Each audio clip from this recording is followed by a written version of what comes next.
Next is I2 Visual Incorporated.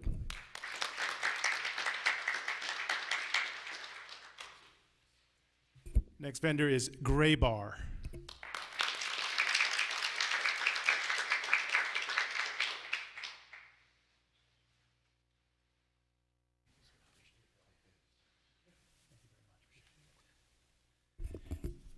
We had 38 vendors in all, as Dr. Atkins mentioned, that heeded the call, and these are the vendors that we'd like to recognize here today. If there's any others in the audience that we missed with a certificate, if you would join us at the podium. And the other vendors that are not in attendance, we'll make sure that they get their certificate via mail. So we thank you very much for everybody here at the school district for your partnership. Thank you.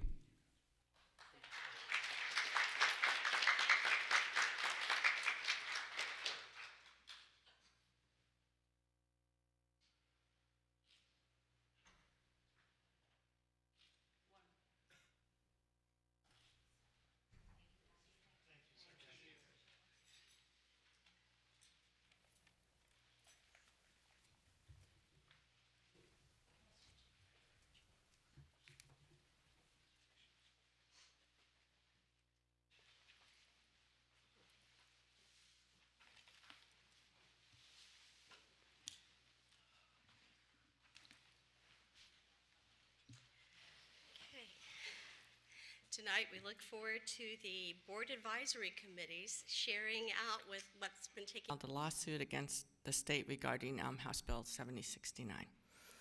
We elected a chairperson and a vice chair. We had a presentation about student assignment from Gregory Blurton. He had there were two new recommendations. The students one pertained to the students applying for the middle school arts program. Oak Hammock and Bonita Middle would have 20 spots. Other schools would have 15, including Cypress Lake and Veterans Park. Academy of the Arts would stay with the 15 spots, even though they do have a wait list. And that auditions will be held for the 6th graders only before the batch 1 process. So they would be better prepared to know which school to choose. Recommendation number 2 was revising the weight structure of sibling and proximity preferences. Sibling preferences would take precedence number 1, so that if you had a student that had a sibling already in the school, they would get that school. Number 2, if the student lives within 2 miles of their selected school. And then the sibling guarantee, which is different than the sibling preference, we learned the sibling guarantee would be siblings with the same address or guardianship enrolling in the same school at the same time would have weight, but it would be third down, not with the siblings already in that school. And then preference, the last one would be students within 2 to 5 miles of their selected school would get their choice. And then there's going to be some process changes. Those weren't written into the plan, and they will start soon. So batch number 1, which would go from the 22nd to March 23rd. It'll be staggered. So high school, the pre-selected apps will go out first, then the elementary and middle school, and then apps would be mailed after the high school apps. So we heard from them, and then also the student assignment. They said they're working to develop and implement a marketing and communication plan to announce these process changes to the public, because they were even confused. That could be a little bit confusing, especially with the sibling thing. Then we heard from Trey Davis, Dwayne Alton, and Brian Curtis about the information systems update in Castle 2020 and the parent portal overview. They talked about the infrastructure, services, and information system division restructuring and priorities, and the update of Castle 2020, which I was fascinated to find out. I did not know this, that was a homegrown system, and I'm very impressed by that. The breakout groups met, and they elected co-chairs and a recording secretary.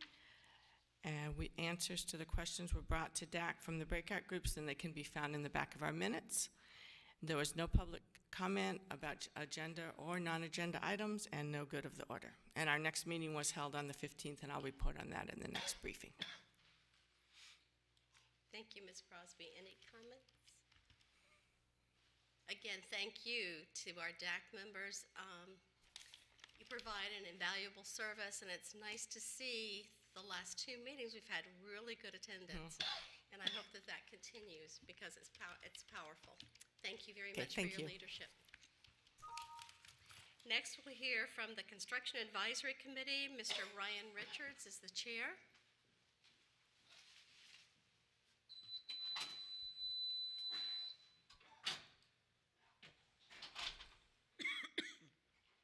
Afternoon. Good I was going to thank the DAC committee for bumping me off the top spot. I've never not been first up here. It's always been alphabetical. But snuck in this time. I'm not sure how that happened, but I did want to thank them. Good evening, afternoon, good evening. I've been elected this year's chair of the Construction Advisory Committee. I had about a year off, and I'm back again. Darren Watkins was elected to be the vice chair for this year. We've had 2 meetings in October and November. Start off with game planning, what we're going to be talking about for the rest of the year. And our first presentation was from Mark Moore and Greg Blurton on the construction manager at risk process and the changes that were made following Bonita High School and all of the issues that were opened up there. So there's a new workflow that we went through in a good bit of detail and discussing on how the budgeting efforts will be produced, and also the building schematics and keeping up to date with construction costs. After some of the briefing on the construction management at risks, we also did go through some of the high school, Bonita Springs High School updates, as well as high school MMM out in Gateway. And our November meeting was primarily based on the school growth and the anticipated need and where the students are coming in and how many schools we need and when, and then also some of the funding challenges associated with that. One of the tasks that I'd like us to really try to grapple this year is the implications of 7069 and how far does it go and how far off of the target are our construction costs if we had to do it all over again. And really kind of understanding, the ramifications of that. And then some of the other brainstorming ideas that came out of that meeting is essentially how we're going to go and pay for these new schools that are going to need to be built one way or the other in the next 4 or 5 years. There's, public-private partnerships always comes up as a topic of choice, even though it hasn't been implemented here. And then there's the sales tax amendment that comes up every year right about this time, and we want to see if that's something we look to pursue and whether or not that information can be dispersed to the media and to the public accurately, clearly, because we believe you do have a story to tell and a legitimate reason to be where you are. Just people don't really know it. And if we have that backtrack and that time frame to see exactly where we are, where we're at, would be a great help in selling that. Some of the other issues that came up is that there's other entities that may be pursuing a half-cent sales tax as well on the next ballot, and this, goes into timing. And again, it's really, the focus was putting on the PR resources at work and getting the story out there. So if you have anything specifically we'd like to look at this year, we'd be happy to accommodate. Thank you, Ryan. Are there any comments? I have a question, if I may. So when you were talking about the new processes being used for construction of schools going forward, what was the feedback from the committee? Did you have questions? Did you have suggestions regarding additional changes we should make? For the most part, it's a logical sequence and a logical step. I mean, whether or not they're fully implemented, I think is some of the problems that happen at Bonita High. Even if you have those steps there, if people just jump them or not paying attention or don't look at them, they can still be missed. But as holding it to a good guideline, it is a good guideline, especially when it comes to construction costs.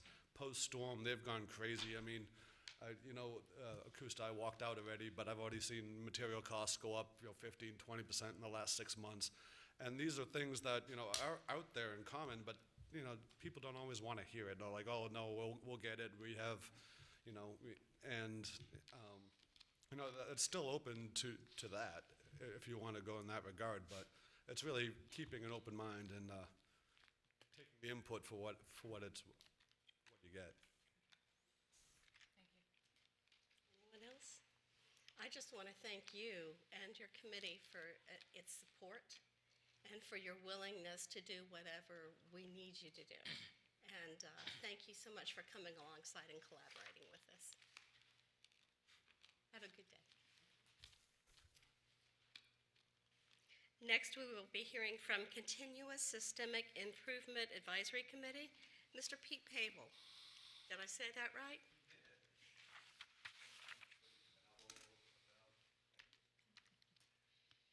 So it's a privilege today to represent the work of the Continuous Systematic Improvement Committee. The committee volunteers their time, as you know, and it's nice to be here to share some of the things that we've worked on. So this is the first quarter report, and during the first quarter, we only had the opportunity to meet one time due to Hurricane Irma and the effects of the hurricane.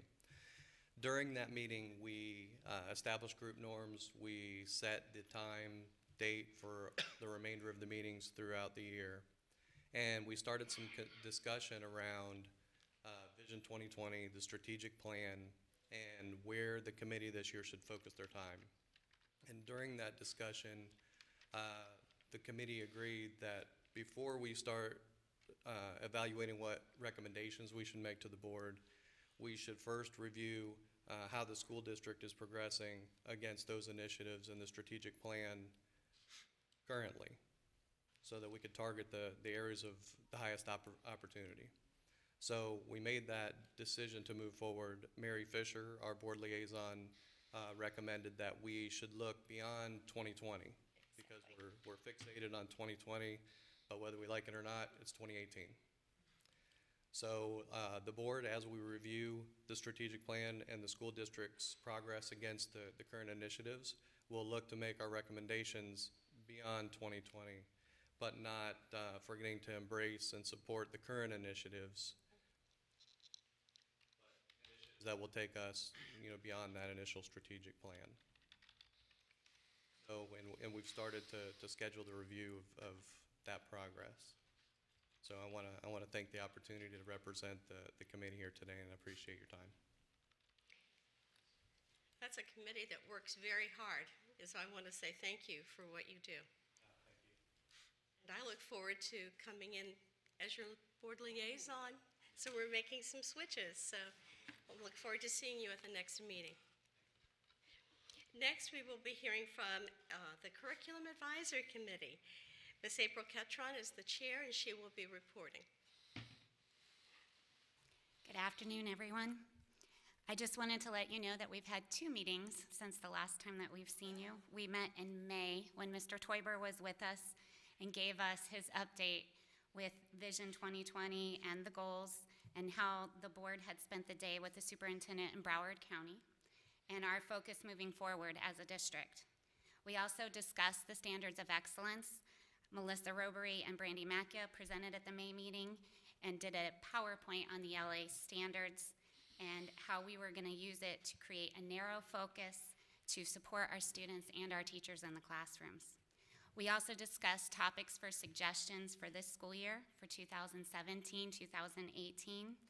Some of those topics were testing and data with Dr. Itzen, the new Bonita High School, and we were fortunate to have Dunbar come and also represent at that meeting. In October, we had the board member report with Mr. Teuber again, and he gave us some more information and focused on one of the goals that the board has going to be educating the public on the legislative platform. We also held elections at that meeting, so we have a chairperson and vice chairperson that have been elected, and we also switched some of our board members around. So Mr. Teuber, we will miss you a great deal, but I look forward to working with Ms. Morgan. And at the good of the order for that meeting, we also discussed the textbook adoption for science this year. So we look forward to getting more information on that, as that has already started. We had a meeting in November. Unfortunately, that meeting was after we had the board chairs meeting, so I'll be presenting that information in our next quarterly meeting. And if there is anything that the board or any of the members have that they'd like us to look into more specifically that we can offer support for this year, please let us know so that we can do that at our next meeting. Thank you.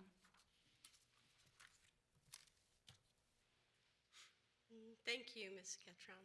Any comments, questions? I have a question. Yes. You said that Dunbar represented. What was the nature of their presentation?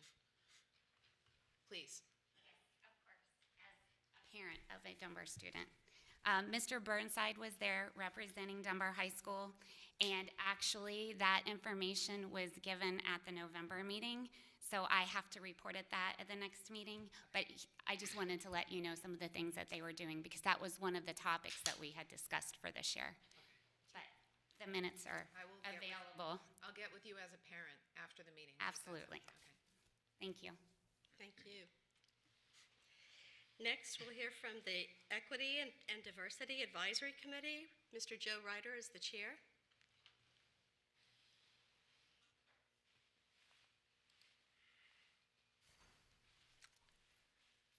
Good afternoon, Happy New Year. I believe we should give credit where credit due, so today I'm dressed once again by Dr. Pete Bohatch. This is a Austin Reed, London, England, so thank you, Pete, appreciate it. We met twice in the quarter, first in October and November, which I believe Ms. Patrica was in attendance. So at those meetings, once again, or not once again, but I was elected chairman because no one else ran, and Ms. Layla Tucker is the vice chairman. But we thank you, Ms. Patrica, for the service that you gave us last year and this year, and we welcome Ms. Melissa Giovanelli. She's now the designated board member, and she was there last night along with Ms. Morgan, and certainly heard an interesting topic again last night. In our presentations during those 2 months, we heard from Mr. Robert Cody, Director of Transportation, gave us an excellent, I thought, briefing on really something I had not heard before about transportation and what they were doing and the types of things they were trying to accomplish to help the district, and not only money saving, but to be more efficient and stuff. I was very impressed by the things that they were doing, what the district's doing to work on that. So it was a very good presentation. And then we had Planning and Growth, Mr. Greg Blurton and Ms. Layla Mubdi, and what they said is what's already been reported on earlier, so I'm not going to go through that because it was basically the same presentation to us. But once again, very enlightening, because we have quite a few new members who had not really heard much about school choice, and so a lot of questions were answered as far as that. And then, of course, one of our highlights, Ms. Patrica and Mr. Dodig told us about the legislative priorities, which once again enlightened us about the troubles that you all have as far as funding and what the state is giving us and what you all have to work with. And once again, very enlightening to us, because what we want, sometimes we can't have, obviously, because we don't have the funding for such. So it presents a great situation for you all or not a great situation, but a situation for you all to try and figure out what we're going to do with the money and what we can't do. And I hope the public will see and hear more about what we're not getting. So if it comes time to get some more monies, that the public's going to ante up a little bit. And then one of the really a great program. I hope everyone can have a chance to really hear it. Ms. Rhonda Amaya, the principal, and Dr. Laura McCartney from Tice Elementary gave us a presentation on the dual language program. Once again, you think you know some things, but I did not. I never knew that we had a program like that. And what a great program. It's one of the three things in my life I wish I could do. Number one, speak a foreign language fluently. I cannot. I struggle with English. And then draw something proficiently, which, I failed penmanship in grade school. And then the third thing is to play an instrument proficiently, and I got kicked out of the choir. So I'm 0 for 3, but these young people are going to be dual language speakers, both from the Hispanic side and from the English side when they graduate from elementary school. So I thought it was a great program. In fact, we made a recommendation to the school board. They investigate the ability to add a dual language program to an elementary school in each district in the zone, because I just thought it was a fantastic thing for these young people to be able to, be a dual language speaker when they're getting out of elementary school. So that was the presentations we had in the 2 months of October and November, and I'll be happy to entertain any questions that y'all might have. Board members? Thank you again. And Please have a good thank your day. committee. Next, we'll be hearing from the Finance Advisory Committee. Mr. Paul Cohen is the chair.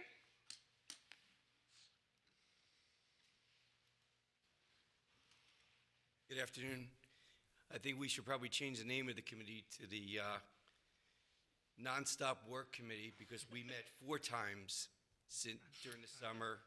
We don't miss a month, and actually the committee was disappointed that we couldn't meet in September because of Hurricane Irma. But during our June meeting, we learned about the impact of 7069 and brought to Mrs. Gina Vanelli's attention that not only do we want to be educated on the impact, but how can we assist the school board and administration in working through the difficulties that that statute is going to cause to the Lee County School District. We also had, during our June meeting, Mrs. Susan Millay and also Mr. Frederick Ross, who discussed the process for encouraging minority involvement in the procurement process. And as we have each department represented at our meetings, we also posed a question to them: how can we assist the administration? We are also asking that question of the board as well, through our liaison and through these meetings. So anything that the Finance Advisory Committee can do to assist, we are more than welcome to provide any insider recommendations that we can make, which goes to the July meeting, where the board did actually ask us our thoughts on the pros and cons of an operational versus an efficiency audit. And we made the recommendation to the board to do an efficiency study, and then based on the results of that study, to make a determination whether an operational audit would be appropriate. And we are pleased that the board took up our recommendation and moved forward with that. In September, as I said, Hurricane Irma unfortunately got in our way, and in October, I was elected as the chairperson for the committee, and Ramey Hall was elected as vice chair. And again, held detailed discussion about 7069 and learning the impact, again, of where Lee County school system is going to be moving forward with it, with their lawsuit, and again, other things that we can do as a committee to assist. During the course of the remainder of the year, we have already set agendas for every one of our meetings and have put requests out to various department heads to come before us, educate us, so that we can better work in conjunction with them. That's it for my presentation, other than I thank Mrs. Giovanelli for her input and her representation from the school board. She had the difficult shoes of following Mrs. Morgan, and we look very forward to working with Mrs. Patrica in the coming year. Board members? Yes. So I went to the meeting, and I know you're not reporting on it, in December, was it, I think? Yes. And I was really impressed with the group. You guys are really smart, and you're very passionate. And you meet for 2 hours, which is more than the usual advisory committee meeting time. And you, Mr. Cohen, do a fantastic job of reining us in and keeping us on topic. Because it's really easy to go into curriculum or some other area when you're discussing finances, but you do a really good job of respectfully reining everybody in and making sure we're staying on topic. I couldn't be more excited to be the liaison to your committee. The recommendations that you've made to this board up to this point, for the most part, have been accepted and followed. We have followed through on them, and I'm looking forward to your continued involvement in the audit process. So thank you for your work. And I thank you. Finance Committee has proven itself over the years to be very diligent. Dr. Atkins. Just wanted to mention and remind everybody that they, of course, made the recommendation regarding the naming rights, and we most recently just named Joe North Stadium out of Dunbar High School. So there's, and soon to be naming, we believe, Esteros Stadium or Jeff Summers Field. So that, again, is a credit to them. And I'm also looking at our website. We've got some advertising on the website as well. So a lot of that, those recommendations we've put into play, and that's certainly helping our district with our funding issues. So appreciate the committee's work. Thank you very much. Thank you. Okay, next we will be hearing from Dr. Bohatch and Mr. Kevin Mace from the Hanley Foundation, and they will be sharing the SAFE program, Substance Abuse Family Education. Okay. Thank you for being here. Good afternoon, board members. Dr. Atkins. It's my pleasure to introduce I want to call you the guru of prevention up and down the coast of Southwest Florida. Probably logged more miles than UPS during the holidays. Awesome guy. Known you for 6 years now. I think Ms. Fisher introduced us at the meeting. Yeah. And Kevin Mace from the Hanley Foundation. Kevin. Thank you, Dr. Bohatch, board members, Superintendent Atkins. Last year, Hanley Foundation entered into a memorandum of understanding with the Lee County School Board to provide our prevention programs to the schools in Lee County. We're now in our second year of that MOU, and we have increased our funding quite a bit. We started off with a $150,000 annual PPG grant, which we're now in the third year of providing to Lee County.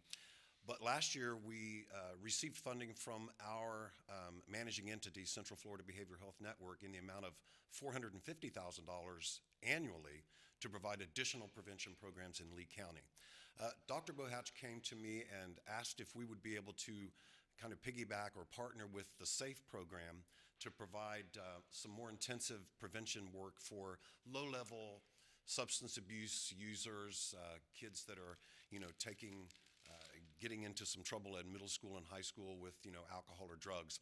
And so we introduced our Teen Intervene program to the SAFE program, and we've been partnering now since the beginning of this school year with that program. Currently, we have received 60 referrals from middle schools and high schools in all three zones. And our Teen Intervene program, which is a 3-session program for those low-level abusing kids, instead of going to the Success Academy in an alternative placement, if they complete our Teen Intervene program, they do not have to go to the Success Academy. Sure, they still get an out-of-school or an in-school suspension, but we have hopefully stopped some of those kids from going into the Success Academy or to an alternative placement. Our success rate for the Teen Intervene program is now at 93%. So of the 60 referrals that we have, 55 or more of them have already completed the program, and they're staying in their home schools. We have worked with schools in all three of the zones. Currently, Lehigh Senior High School, Cape Coral High School, South Fort Myers High School, and of course the Success Academy have provided us with office space to provide our Teen Intervene program. Wonderful. So when we get a referral from a middle school or a high school, we contact one of our counselors will contact the student and the parent, schedule those 3 sessions, and those 3 sessions are not necessarily done at the school where the child is learning or where the home school is. We partner with the other schools so that the parents will then bring those students to that school as kind of a punitive measure. Most of the kids that we have are in high school, but we are seeing some middle school referrals. And I just want to say that we started out thinking we might be able to serve 50 kids for the school year. Dr. Bohatch and I think that we may serve upwards of 200. So we're hoping to keep those students in their home schools. The Teen Intervene program is, like I said, it's 3 sessions. The first 2 sessions are with the student and with our prevention specialist. The 3rd session involves the parent. So the parent and the guardian are then required to go to that 3rd session in order for the student to complete.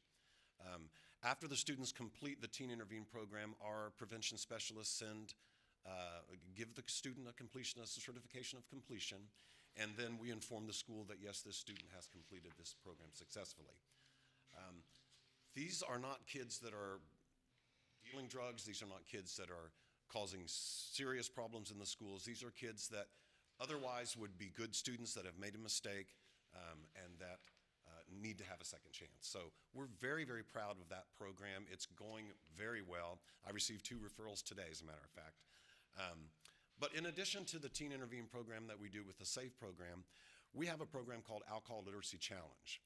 The Alcohol Literacy Challenge is a classroom-based program that is 2 45-minute sessions in length or 1 block period session in length. The program is designed to teach kids about media literacy, that what you see on a television commercial about alcohol is not necessarily telling you any of the physical effects of alcohol, but is showing you a mental picture of what goes on or what the alcohol agencies want you to think about when you talk about alcohol. They paint a mental picture that drinking alcohol is somehow sexy or will make you more popular or make you funny, get friends, and kind of paint a rosy picture of, hey, let's all get together and drink because alcohol should be the center of our party and stuff. Well, Alcohol Literacy Challenge challenges students to read between the lines. Alcohol companies and alcohol commercials will never show you someone drinking alcohol or show you the physical effects of alcohol, such as how alcohol can mess with the neurotransmitters in your brain, can act as a poison in your system, and quite frankly can make you do irrational behaviors and do some things that you normally would not do. So the Alcohol Literacy Challenge program has been provided to about 2,400 students just this year in Lee County schools. We also have a program called the Project Education Series, which deals with 4 different topics: being an adolescent, alcohol, tobacco, and other drugs, relationships as far as friends and family, and also skills for coping. That program is also a classroom-based program and has been provided to almost 400 students this year in Lee County schools. We also provide parenting programs in the community. We have a new parenting program called Parenting Wisely, which can be done on a cell phone, it can be done on an iPad, it can be done at home. So it really gives working parents an opportunity to get better parenting skills without having to go to a 2-hour parenting program for 6 weeks at a time. I just want to say that I have been working in Lee County since 2006. When I first started at Hanley Center Foundation, we didn't have any funding in Lee County. But when I joined the Coalition for a Drug-Free Southwest Florida and we started working with Deb Comella, she begged us for prevention programs. So we worked with some schools, we worked with some community agencies, AFCAM, Lutheran Services, the Oasis Shelter, and we started providing little bits and pieces of prevention programming in the community. Here we are, 11, 12 years later, and we're now providing over $600,000 in prevention funding in Lee County. And we are gearing up again for our next Prevention Partnership Grant, which is a Department of Children and Family funded grant. And we're collecting letters from schools. I hope to possibly get a letter from the school board saying that they will continue to support our efforts in Lee County. And we're hoping to continue to provide those programs in Lee County and expand those programs. I would certainly entertain any questions. The grant federal or state? The grants are federal. Our funding from Central Florida Behavioral Health Network for the majority of our funding is state funding, and it is recurring. We don't have to write for that $450,000 to maintain the SAFE program and the Project Success and the parenting program. So as long as we continue to meet our deliverables, we will continue to get that funding. The Prevention Partnership Grant, that comes from the Department of Children and Family, and that is one that we have to write for every 3 years. Ms. Giovanelli and then Ms. Patrica. Do you guys do drug testing for the students once they've entered in the program? Is that part of that, the rehabilitation? No, we do not do drug testing. That might be part of the code of conduct. We don't, no. But no, we do not. Okay, so what if a parent says, I want you to test my child, and is that something that you can work with the families and do that? What we would do in that circumstance is we would refer them back to the district, back to Dr. Bohatch for them to make that determination. Okay, so do we drug test then? No, we don't drug test. Okay. My other question is, what are future plans for them to be in all schools or all our high-risk schools? I mean, so is there to expand? That's mine. So our hope is that we can continue to increase the number of students that can go through the Teen Intervene program and also our Project Success Education Series. $1 saved in prevention saves $17, $18 in treatment down the road. So if we can continue to expand, and we are getting great feedback and great response from all of the schools. We have certain schools that send us the most referrals, but that's because they've seen the success of the program. We are currently trying to expand into all of the schools if we can, and this is primarily middle and high school. But yeah, we're here for the long run. Like I said, I've been with Hanley Foundation since 2006, been working in Lee County since 2006, and every year we've increased our numbers and the number of adults and youth that we've served. Well, I think the Hanley Foundation needs to be part of our 10-year plan, so that's all, future. Thank you. Ms. Patrica, Never mind. Thank you. anyone else?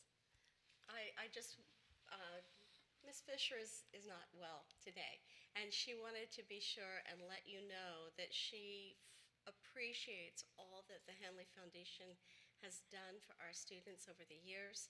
She's been actively involved, and it has just been thrilled, and we're seeing some wonderful things happen.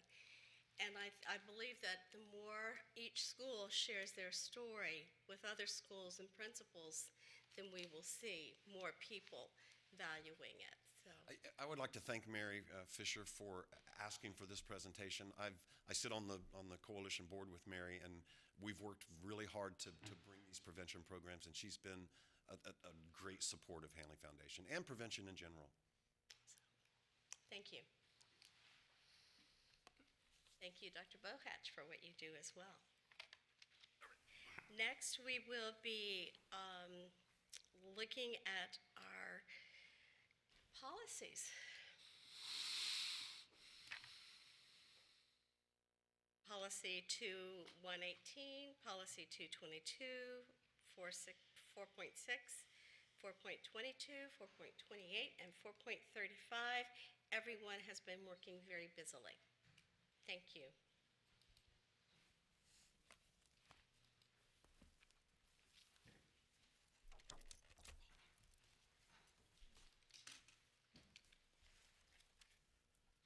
Good afternoon. Good afternoon, board members, Dr. Atkins, Mr. Martin. We're here to brief you on some policies that needed to be updated or changed due to legislative changes that occurred during the summer. The first one is 2.18. That is our instructional materials policy, our district management policy. We actually pre-briefed this policy in November. When we went through the changes, there were no questions or concerns, so we bring it back to you again to see if you've gotten any other ideas of changes that need to be made before we move forward. With that, we will proceed. Mr. Toiber? Yes, just on 218, and we had this discussion, we were up in Tampa at the FSBA. There was a seminar actually on the reading materials, and I don't know, we haven't had too many instances where we have people requesting for a hearing. One of the comments that I made to our board attorney and to the board was, we require to have them heard in front of a public hearing officer, not from our school district. I don't want, the wisdom of our state legislature creating another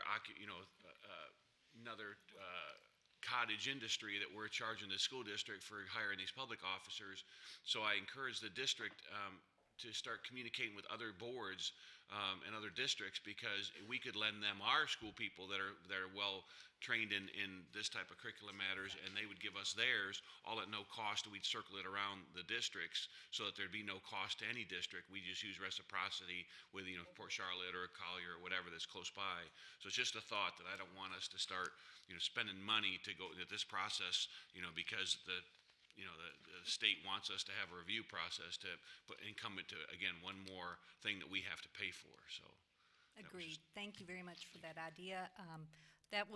We actually had considered that, or we had considered maybe reaching out to one of our universities to see if we could Excellent. maybe borrow one of their highly qualified people to help us in that area. But thank you very much. Thank you. Thank you for your foresight and looking ahead on how to handle it.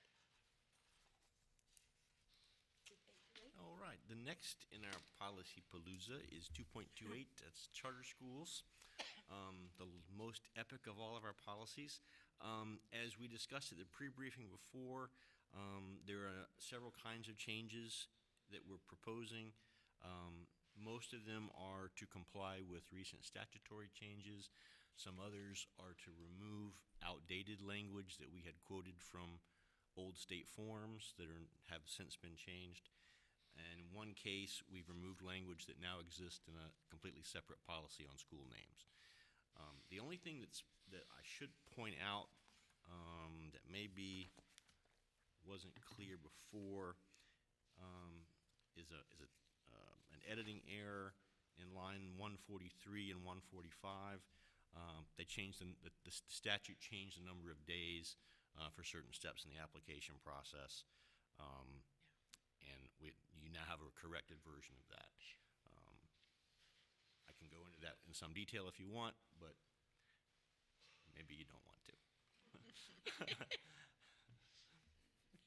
Any questions? You're going to be working like the ever-ready bunny with this process, because it's really shortened your time to get the job done. Yes, ma'am. Okay. Right? Let's see, 416? In 416, this is our attendance policy, and the change was made on page 3. It was related to excused absences.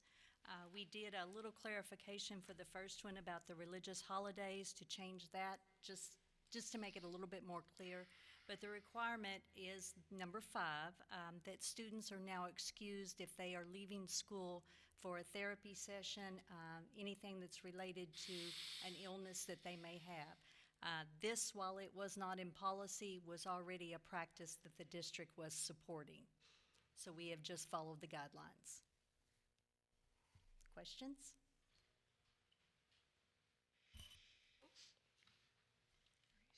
Okay. Policy 422? Thank you. Bless you. In 4.22, this is a health services policy, and it is basically adding on the page 3, item B. There was originally, it was talking about the use of sunscreen was to be applied at home prior to the student even coming to school. Now, we do live in sunny Southwest Florida. Now we are allowed to have students bring their sunscreen to school and apply it while they are at school. And that's the change.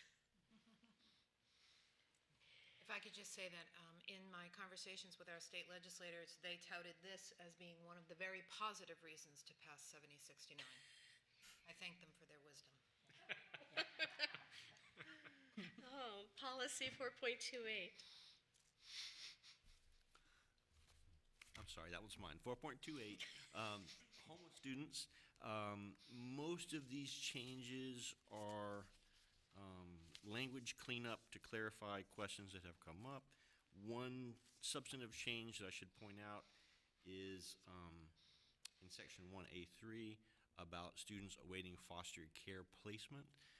This is being removed because of changes in the federal ESEA statute, the new ESSA reauthorization, modified the McKinney-Vento Act, and provided additional provisions for students awaiting foster care, additional transportation provisions. So that's now taken care of elsewhere in MOUs and agreements with the Children's Network and DCF, and no longer applies in this policy, and that's why it's being removed. Board members? Okay. And then we will go to policy 4.35. Good afternoon. This policy is about the Head Start eligibility, recruitment, selection, and enrollment, which must be revised according to Head Start statutes every year in order to serve the most at-risk students in the grantee service area. So each year it's based on our community assessment. That's a document which you saw the last time we had there, and it's been given to you. We are required to each year look at our community, find out the community needs and strengths, and then base our eligibility criteria on those needs and strengths. So the only changes, there's a change in line 30, and most of these are just for clarification for both families and staff who are taking applications. So the ESE is for those referred for full-time placement in Head Start. That's what we're looking at. They can come in at the age of 3 by September 1st. And then in We assign points to families, and so all families must be income eligible or a child with special needs with an IEP. And then we serve the most at risk. The families that have the most risk factors are the ones who receive the program services. So in the chart on page 4, we just took out or and tried to put in including speech, so that made it clearer for staff to know that they're ESE eligible, including speech.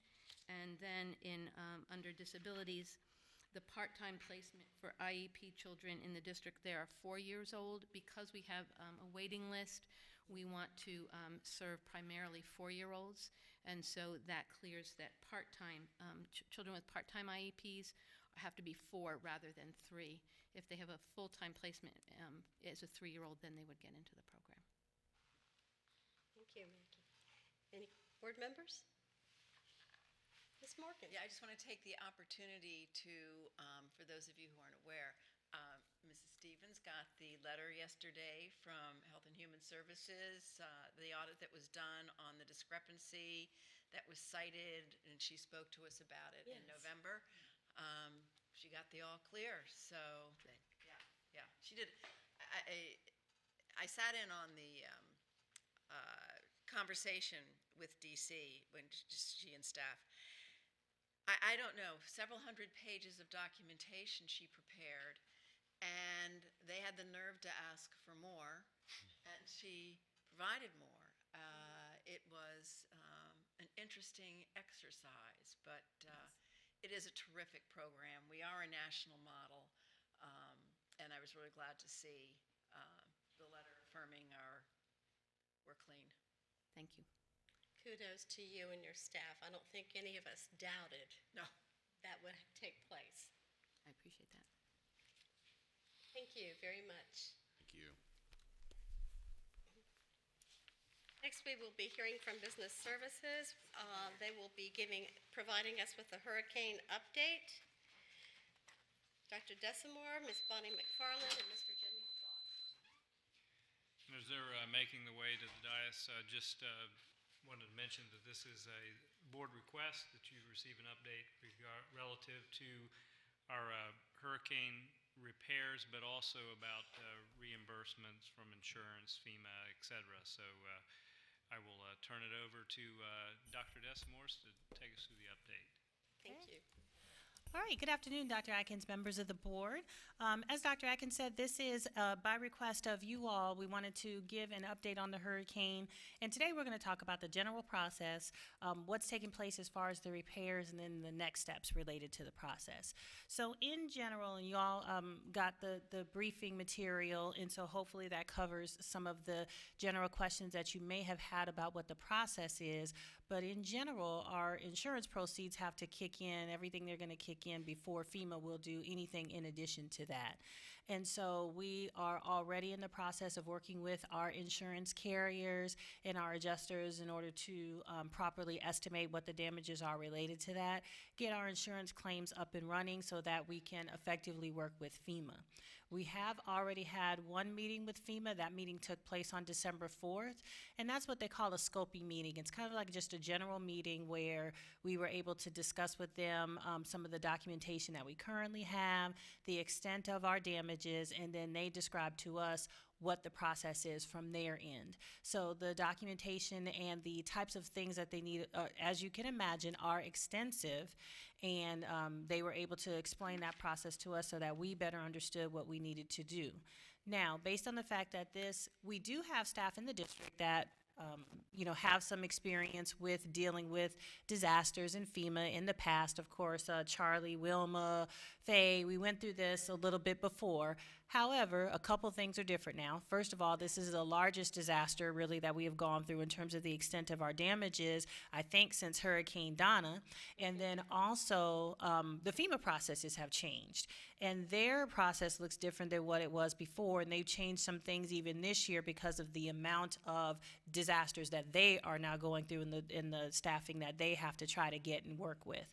And so because we realize that we might not have exactly the expertise that we want to have, and because we want to make sure that we're maximizing our claims both through insurance and with FEMA, we opted to work with some consultants to make sure that we were doing as much due diligence as we could to make sure that we have covered all of our bases economically so that we can maximize our recovery through both processes. So we have two different consultants that we're working with. The first one is Adjusters International. You all have seen a board agenda for them already, and you did approve that one.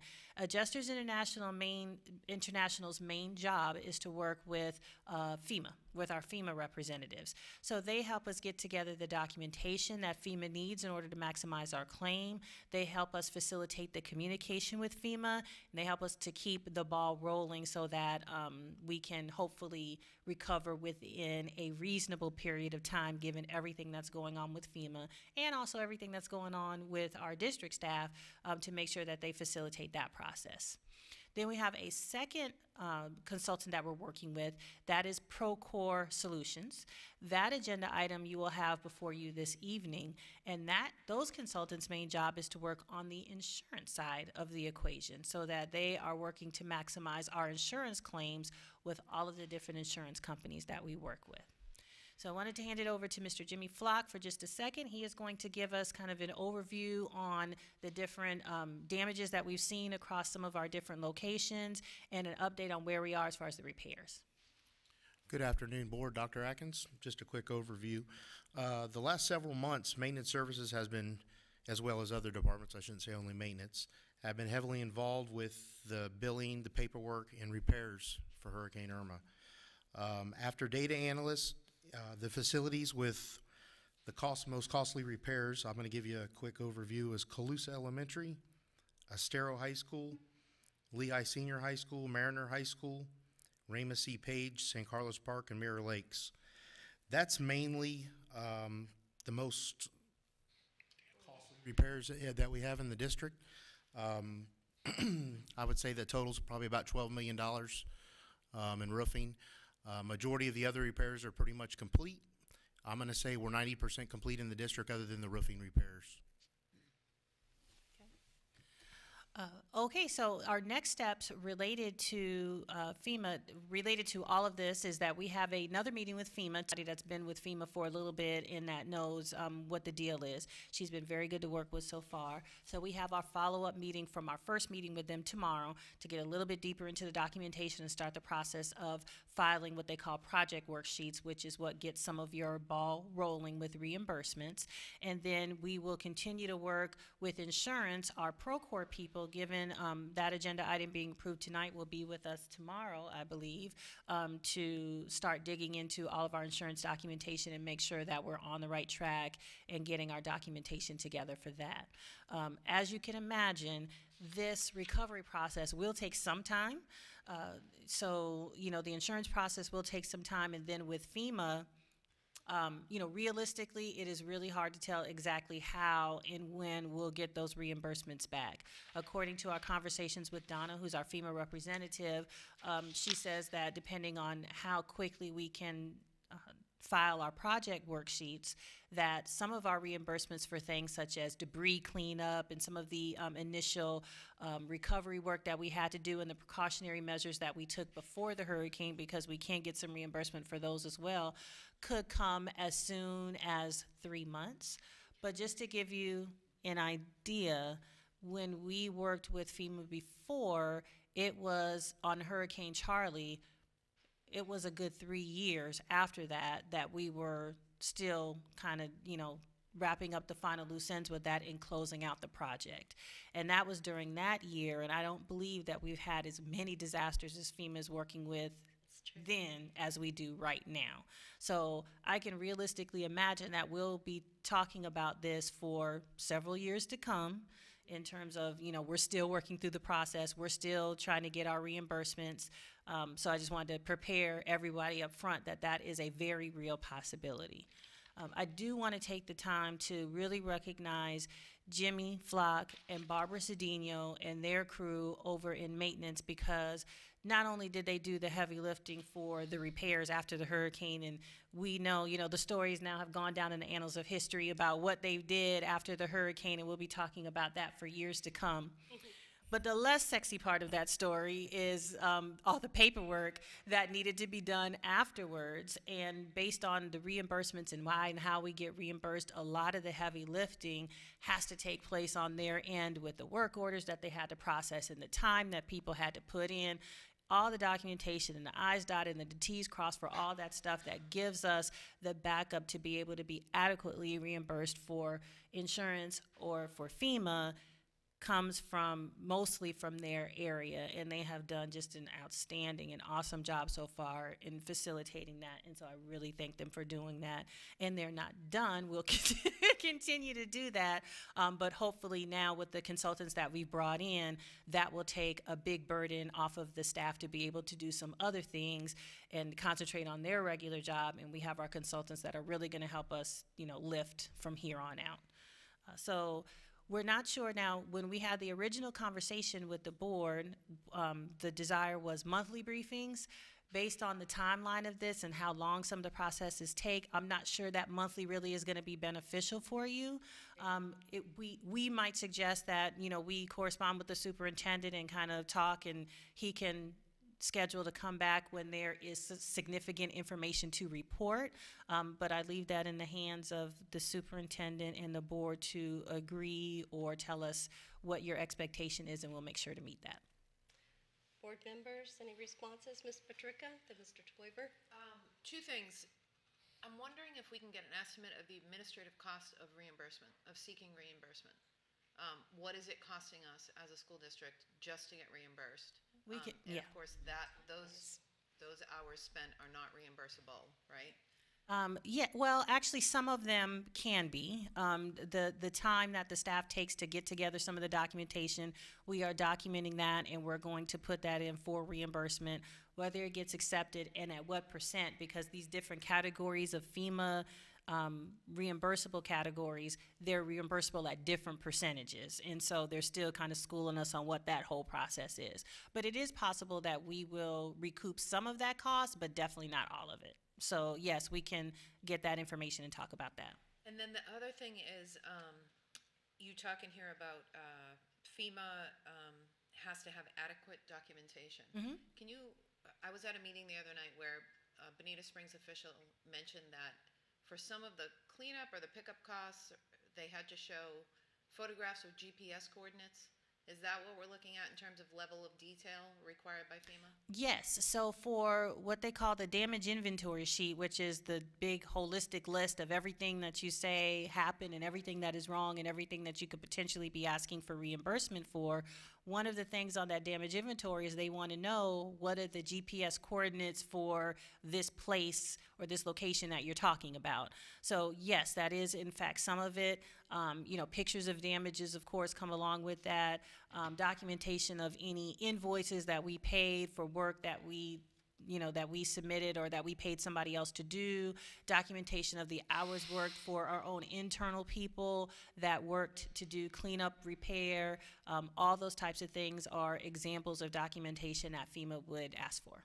And finally, do you find the documentation requirements for FEMA to be greater or lesser than that which is required for insurance? The level of detail is probably similar. To Amy's point earlier, FEMA has re-engineered kind of how they do their process, and it's a lot friendlier than I remember it being with the Charlie process. They dovetail a lot better. It used to be you have to do this whole process for insurance and then this other whole process for FEMA, and while there still is the order that Dr. Desamore outlined where it has to go through the insurance before it goes to FEMA, most of the documentation that you need for both is the same. And so that's very helpful. Wonderful. There's some minor differences between what the insurance requires, the GPS being one, that's not generally an insurance requirement, it is something FEMA wants. But it's easy to just add that data in with the entire claim so that we can answer both groups' questions with the same data. Great, thanks. That's wonderful. Mr. Mr. Toiber? Since I heard that the West Palm still has not been paid for Wilma, which was 12 years ago, I would not think a monthly report or even quarterly. I don't think it should set a specified time, but continue to work with Dr. Atkins and have him bring it forward as milestones occur. I think the board would be fine with the discretion of you and Dr. Atkins. Is there a consensus that everybody could? Perfect. Okay. Oh, Ms. Morgan. I believe, Mr. Toiber, you've raised the question, and I think this is where the board should be spending its time. What have we learned from Irma in the buildings? What do we need to do to prepare, if we're going to be relied upon by the county to provide services and whatever, we need to have something in place for our principals, which we, as I understand it, really did not have. And we really need to have an understanding with the county about the roles that various groups play in these efforts. And so I would hope at some point down the road, that's the kind of thing that the board would take a look at. Dr. Atkins? Yeah. Just toward that point, we have already started meeting with the county, Mr. Mora, Mr. Cody, myself. I think Dr. Desamores was there as well. Met with county staff, Roger DeJarlais, and we've agreed to start working together on putting together really a common set of protocols in terms of how we're going to handle these disasters moving forward. We really have come to the conclusion that we're going to have to depend on ourselves, the county and the school district working together, as well as with law enforcement. But other entities such as the Red Cross, we're not going to be able to count on. So we have to plan in advance, and part of that planning is going to be identifying teams of people that will man shelters and making sure those teams of individuals have training, and then in addition to just having the initial A team that goes in there, but also having that backup team and the backup team to that. Because we did experience, some of our administrators that spent hours, Sue Zellers, Dottie Whitaker, just to name a couple who were special needs shelter, put in incredible hours. They did get, in some cases, a little bit of relief, but we needed to have more of a detailed plan in place. So I do know that the operations team, Mr. Cody and Mr. Mora, have been continuing to work on that. We plan to meet ongoing with the county and then have kind of a big push again right before hurricane season to really educate everybody so that we've got a good plan in place. But we'll obviously we'll keep you posted on our progress. I thought those pieces were already spinning. Yeah. So thank you. We really appreciate it. Thank you very much for your update and all of your hard work. Thank you. Next, we'll be hearing updates regarding Bonita Springs High School and High School Triple M. Mr. Mora, Mr. Scott Rickenbacker, Mr. Estes. And again, as they're making their way, I would encourage board members, I know some of you have already made visits to the construction site, but it's pretty incredible about what's going on there at Bonita Springs High School. I think it's very exciting. You can see some of those classrooms coming together, and you can see that they really have been building some tremendous learning spaces that I think are going to be phenomenal for our kids. I really like the medical academy, for example. With we're going to do the mock-up hospital room and just some really neat laboratory space for kids. But I think moving forward, it's going to be really a shining star for our district. So having said that, I'll go ahead and turn it over to Mr. Mora. I think you're going to start out and take us through the project update. Thank you. Thank you, Dr. Atkins. Good afternoon, board members. Mr. Martin, appreciate the time this afternoon to update you in regards to a few of our capital projects, in particular Bonita Springs High School MMM, and the Lehigh Senior High School addition. Before we jump into our presentation, I do note that there was an agenda item as far as change order report, and I do like to point out a couple of items there. In both the October and November change order reports, you'll see that the team here has returned both in DMP savings and value engineering savings collectively over those last 2 months, almost $1.5 million, just illustrating the commitment the team has to bringing the budget for that project back down to where we had projected.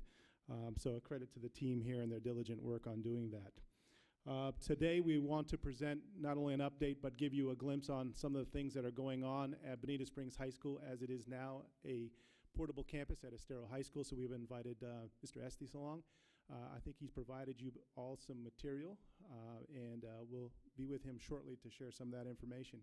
But we'll start off with Mr. Rickenbacker here in regards to an update on the project budget, the work to date, and savings via value engineering and DMP. Good afternoon, Board, Superintendent. Bonita Springs High School. We've had the pleasure of taking a tour with Ms. Patrica, and we have Ms. Morgan scheduled for Thursday. We look forward to that tour. A lot of great things are happening. Currently, we provided a GMP of $62,272,000. That was going to be the construction cost, and we were working towards that goal, and we're still working towards that goal. That's the slide you see up currently. Next slide. Summary of work to date. I'm not going to read every bullet point, but you have it. We just completed before the New Year's standing of Building C, which is the auditorium building, and the structural steel is in place. We're pouring the slabs in B building, A building, sheetrock, windows, mechanical systems, electrical systems are all going in and continuing. We've begun the field work. The slabs for the dugouts have been poured. We are putting, if you drive by the highway, you'll see the block work for the concession building already going up and the mechanicals being put in. And we're getting ready to sprig the fields pretty quick because I just had to sign a irrigation permit for that school to get the wells dug this week. So it's continuing to move fast. Next slide, please. Direct material purchases, the information for each amendment that was incorporated, and we had 5 of these for the job. But if you go to the total in the end, we've purchased ourselves via the direct material purchase system almost $12 million. And on that $12 million, we have returned $722,000 in tax savings. That's money that goes back into the project. Next slide, please. Our value engineering, and this is a combined effort between district staff, the construction manager, Gulf Point, and the architect, BSSW. As of this reporting, and we're waiting for our next reporting, we have $1.95 million in VE savings that we realized. Now we're getting ready to come back to you with the savings we're trying to trim down in Building C, which is the auditorium building, and of course the concession building, which is out in the field area. So, next slide, please. Total savings between direct material purchase tax savings and the VE right now, we're at $2.6 million. And we're continuing to go towards the goal that we had promised you at previous briefings. Next slide, please. Thank you, Scott. We're going to turn it over to Mr. Estes now.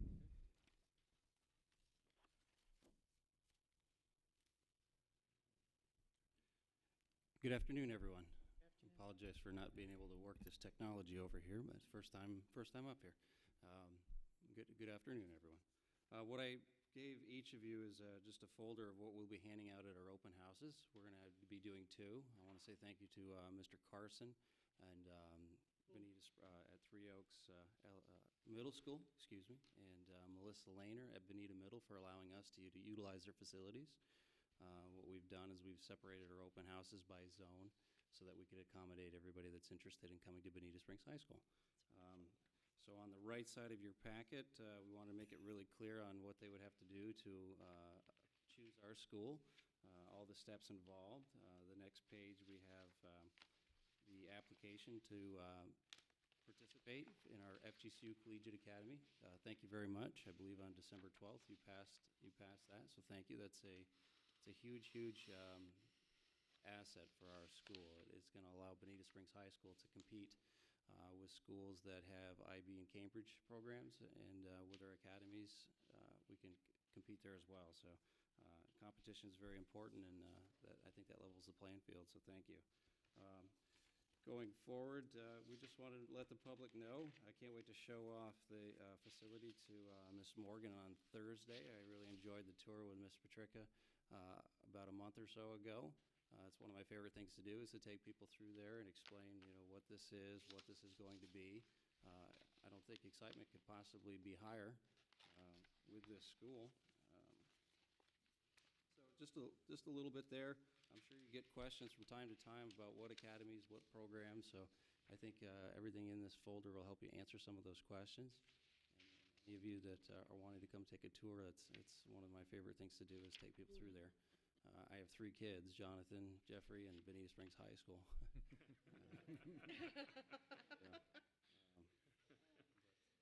Which kid is easier? Goodness gracious, none of them. They're all wonderful, but none of them are easy. I love them all.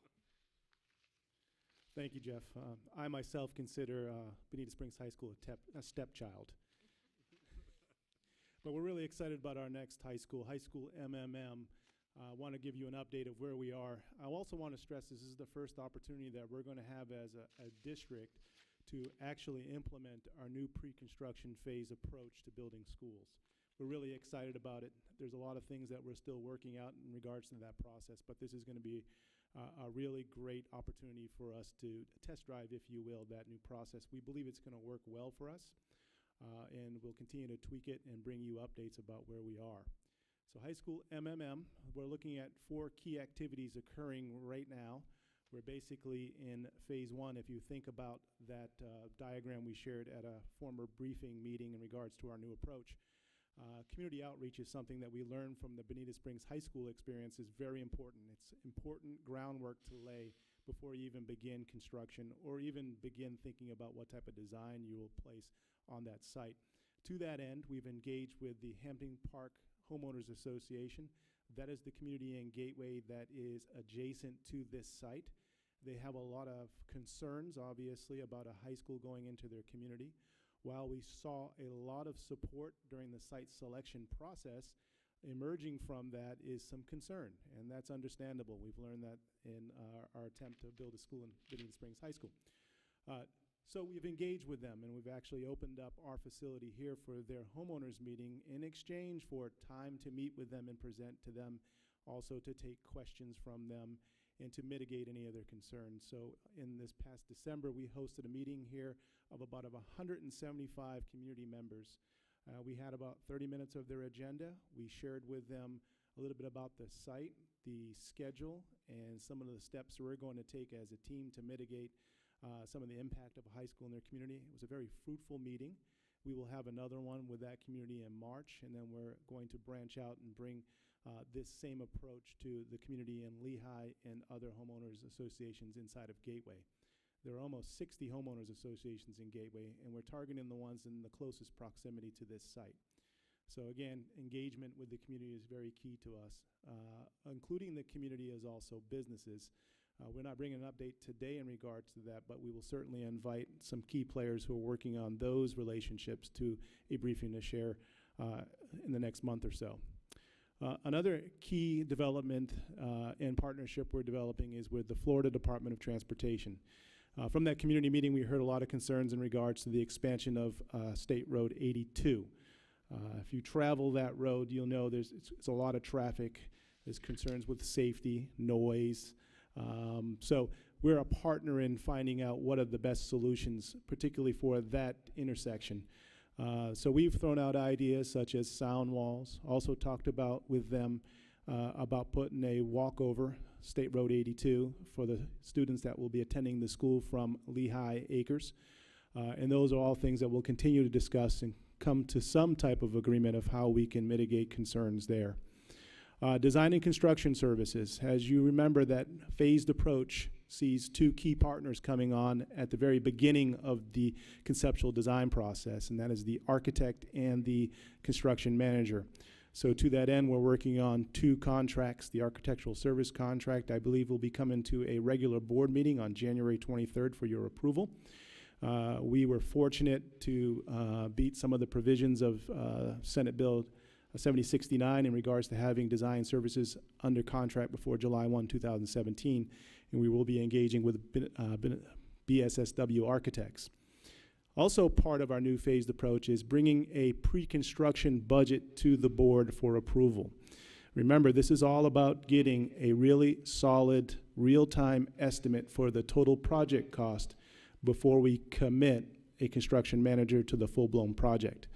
So with that, on January 23rd, you'll be voting on the approval of the architect's contract as well as the pre-construction funding. You will find that around 2.575 is the estimate, million that is, for pre-construction. That will include the engagement of the architect in a full contract, legal fees, permit fees, any fees required for the RFQ process to bring a construction manager under contract, as well as the CM's pre-construction fee. So you can anticipate that coming forward on January 23rd.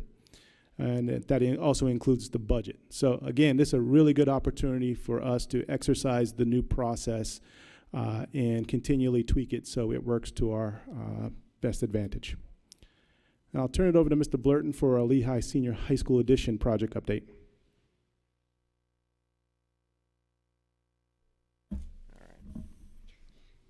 Happy New Year, everybody. 2018. Lots coming up in 2018. The Lehigh Senior Edition update, one way that we add seats to our district is obviously building new schools. Other ways are expanding existing schools, Lehigh Senior being one of those that we have planned. And we will be utilizing the same phased approach to this edition as we are with building new schools. And you actually have in the agenda this evening to approve the project planning pre-construction budget of approximately $1.1 million for these services to design this addition. Again, if everybody remembers, this is a proposed two-story addition to add an additional up to 500 additional seats at this high school. So we have the architectural services RFQ, as Scott would say, it's on the streets, it's advertised. Frederick Ross, Director of Procurement, will be making a presentation to the Construction Advisory Committee tomorrow, Mr. Teuber, to go over what the RFQ process looks like for these services in this phased approach. And then as we go through that process, we also will be looking at bringing an RFQ for the construction management services for this project.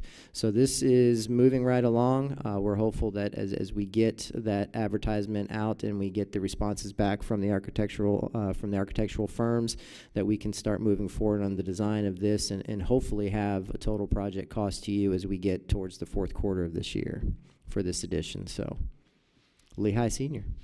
Thank you, Mr. Blurton. Board members, any questions in regards to any of these projects?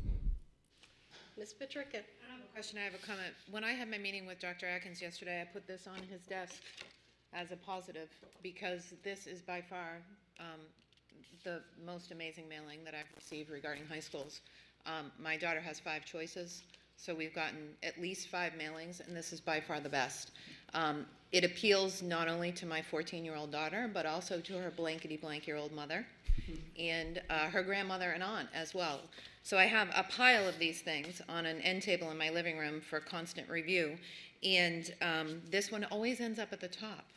I wonder why. No matter what order I put them in, this one always ends up at the top. The other thing, too, is this information that you've given is by far the clearest explanation of how to go through the process of choosing Bonita Springs High School as #1 choice that I've seen so far. My tour of the school, when you said excitement, doesn't really cover it. You're right, it doesn't cover it. You're clearly over the top excited, not over the top in a bad way, but in a way you should be. I'm really appreciative of what you're doing over there. And as a parent, this material has been very, very helpful in the choice process. So thank you. Well, thank you very much. I shared your email with my team because it takes everybody to do that, and they worked very, very hard to put that all together. So thank you very much, and they thought the world of your email. Appreciate that. Good. Thank you. Ms. Giovanelli. So my question is, when is the RFQ process going to be for MMM? Is that already been advertised, or, when does that start? I'm just curious. Yeah, the process for the CM, the RFQ process for the construction manager at risk will be hitting the street, I believe, in early February. Okay. So the architect, we did not have to do an RFQ process because we had a reuse contract with BSSW for Bonita Springs High School and I believe 3 other high schools. So we already had them under contract for Bonita Springs High School and 3 subsequent high schools. So can you just give us a little quick timeline on what your, what the process, and then when you're actually going to break ground and that kind of thing? Just sign you. Sure, yeah, and we certainly wouldn't break ground until we had the conceptual drawings all finished and we have a project estimate for you. So just to give you an idea for MMM, the legal advertisement for the construction management contract will be on the newspaper on January 17th. We will have the RFQs reviewed and scored by March 6th. The vendor presentations will be a week later on March 13th. The board agenda will be provided on March 20th, and we'll be bringing something forward estimated around April 10th for the approval of the ranking for the construction manager. After that particular time, we'll engage in negotiations with the top-ranked CM and have a contract signed and executed hopefully by the middle of April. So we will have both architect and construction manager under contract middle of April. And if you remember the pre-construction process, they will both work together on that pre-construction, I should, conceptual design approach. All that value engineering that we shared with you earlier for Bonita Springs High School, we want that done during the conceptual design phase, not during the construction phase, because that's where we'll get the most bang for our buck, if you will. So that will be probably, because it's a reuse contract, up to a 6 to 7 month process to get a design laid out. So I would make the estimate that by the end of the year, early next year, you'll be brought forward a design for you to see, as well as a total project cost, very accurate one, for you to approve. So that's kind of the rough timeline. A lot of it is around how successfully we can negotiate with the CM, as well as how many things do we want to change with the prototype design we already have in place at Bonita Springs High School. So a lot of exciting things. One of the things that the board can look forward to is the design charrette process, which will engage a lot of stakeholders, community members, the board, our team, our academic services team, just about every stakeholder will be involved in that process to kind of shape what we are going to design and eventually build on that site. Yeah, awesome. I look forward to it. Thank you. Thank you. Okay. Anyone else? Okay, thank you so much Thank you very much. for your time, availability, and presentation. Thank you. Thank you. Okay, board member comments. Ms. Giovanelli? None. We missed public comment. Ms. Larrabee. Yes. I'm sorry, public comment. Thank you so much for pulling me back to the agenda. I wanted to skip that blue part. Not intentionally. Excuse me. Please don't take that wrong. Public comment. Do we have anyone on the right, on my right, who would like to make a comment? Anyone on our left? Okay, now we can move to board member comment. Ms. Giovanelli. Just Happy New Year. I'm glad to see everybody back, and congratulations to Dr. Desmore, and we're going to miss you. That's it. Ms. Patrica. Mr. Toiber. None this evening. Ms. Morgan. Yeah, I would like to make two comments. First of all, we had talked about having advisory committee objectives as a board, and we didn't do that.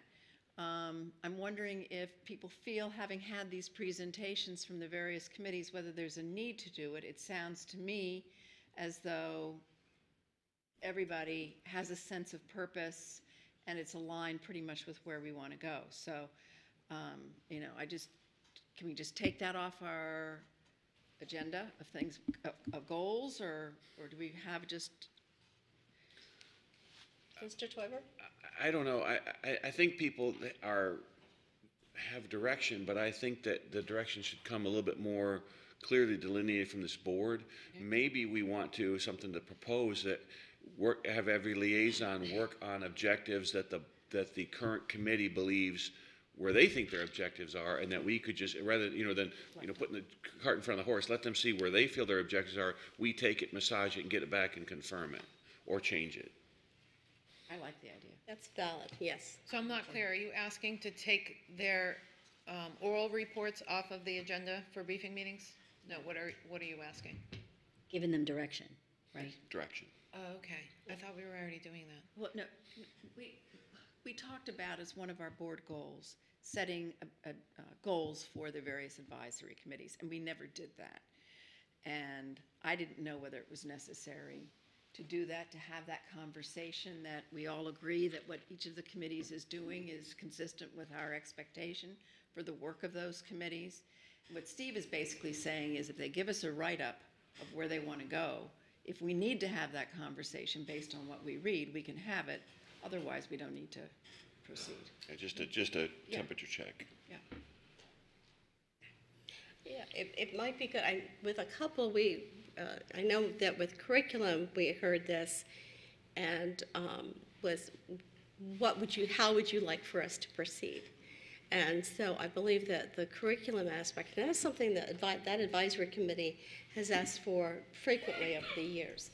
And so that is a component that we probably need to look at.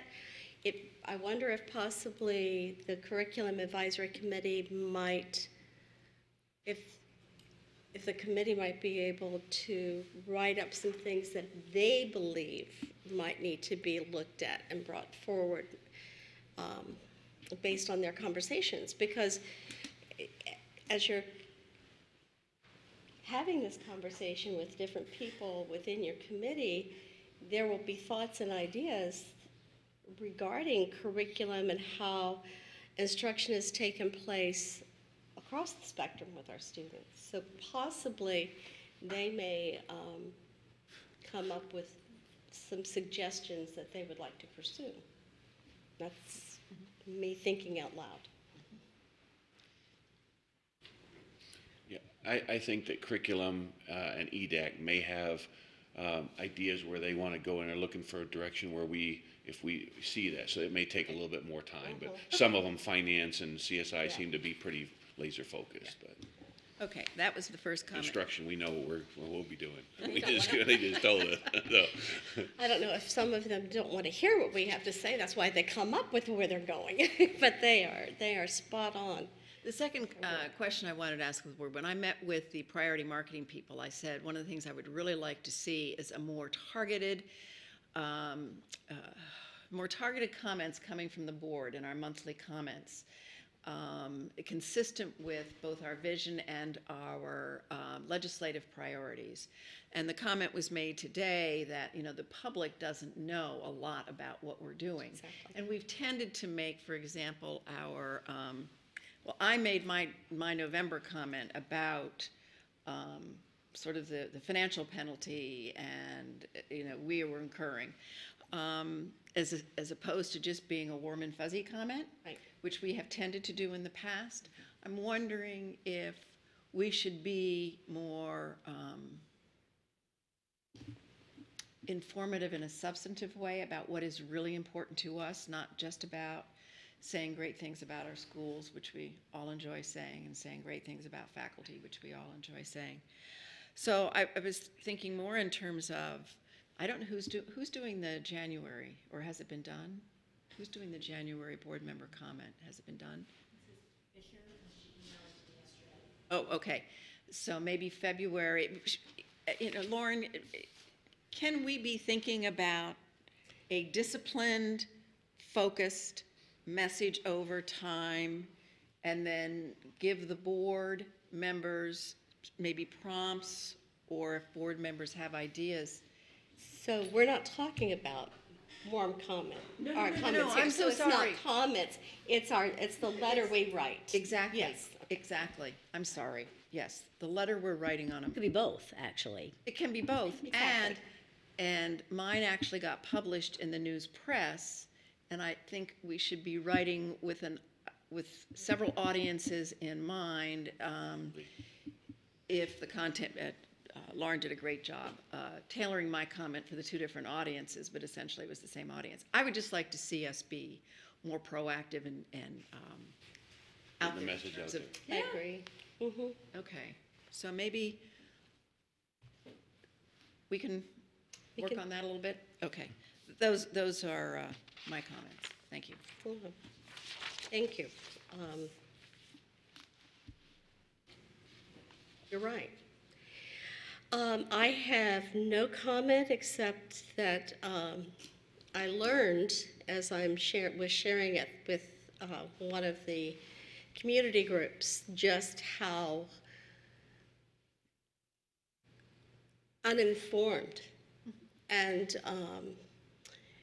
after, it made me realize that even there needs to be a follow-up with them. We need to be very proactive in what we share. And that's all I have to say. Let's see, Mr. Martin, any comments? Yes, seeing we have time, I do have a school minute today, and we've been discussing parliamentary procedure and changing previous board action. The subject I want to discuss today briefly is changing policy.